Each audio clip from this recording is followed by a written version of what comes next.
हम सभी को लालच अपनी ओर खींचता है।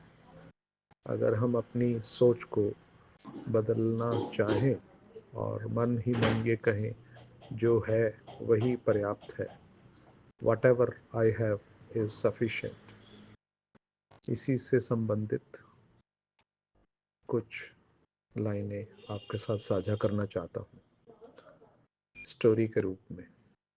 एक व्यक्ति, असल में एक साधारण व्यक्ति जिसके पास सब कुछ था, उसके पास घर था, काम था, लोग थे, फिर भी भीतर एक आवाज़ थी, कुछ कमी है। वह सुबह उठता, दिन भर दौड़ता, रात को थक कर सो जाता, पर मन शांत नहीं होता। एक दिन उसने खुद से पूछा, जब सब है तो खालीपन क्यों है? उसी शाम वह शहर से बाहर एक पुराने आश्रम में पहुंचा। वहां कोई प्रवचन नहीं था, कोई भीड़ नहीं थी, बस एक साधारण सा वृद्ध पीपल के पेड़ के नीचे बैठा था। उस व्यक्ति ने पूछा, मुझे शांति चाहिए। वृद्ध ने कहा, जो है वही पर्याप्त है।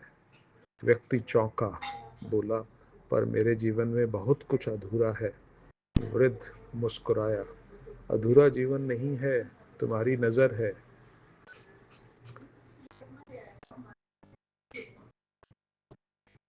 जब तुम दुखी होते हो तब क्या देखते हो?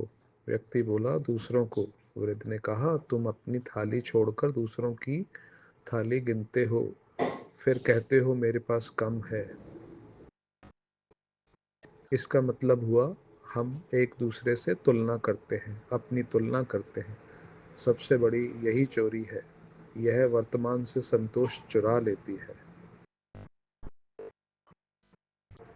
एक और बात वृद्ध ने बोली, तुम कहते हो जब यह हो जाएगा तब खुश रहूंगा, पर तब कभी आता नहीं, क्योंकि मन हमेशा आगे रहता है, वर्तमान बस सीढ़ी बन जाता है, मंजिल कभी नहीं। वृद्ध ने एक और बात समझाने की कोशिश की, स्वीकृति यानी एक्सेप्टेंस जरूरी है। तो क्या चाहना गलत है? वृद्ध बोला, चाहना गलत नहीं है, अपने को अधूरा मानना गलत है। तुम बढ़ो, पर यह मानकर नहीं कि अभी कुछ कम है। बढ़ो क्योंकि भाव है, कमी नहीं। समझ का क्षण वृद्ध ने जमीन से एक सूखा पत्ता उठाया, बोला, यह पत्ता भी पर्याप्त है, क्योंकि यह वही है जो इसे होना था। व्यक्ति की आंखें भर आईं। उसे पहली बार लगा उसके जीवन में कुछ भी गलत नहीं है, बस वह जीवन से लड़ रहा था। वह व्यक्ति लौटा, पर दुनिया वही थी, काम वही, लोग वही, समस्याएं वही, पर भीतर एक वाक्य उतर चुका था, जो है वही पर्याप्त है। अब वह स्थिति बदलने से पहले स्थिति को जीत जाता था, और यही शांति थी।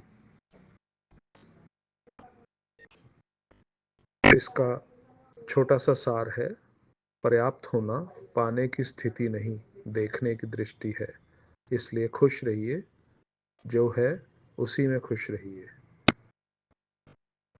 शुक्रिया दोस्तों।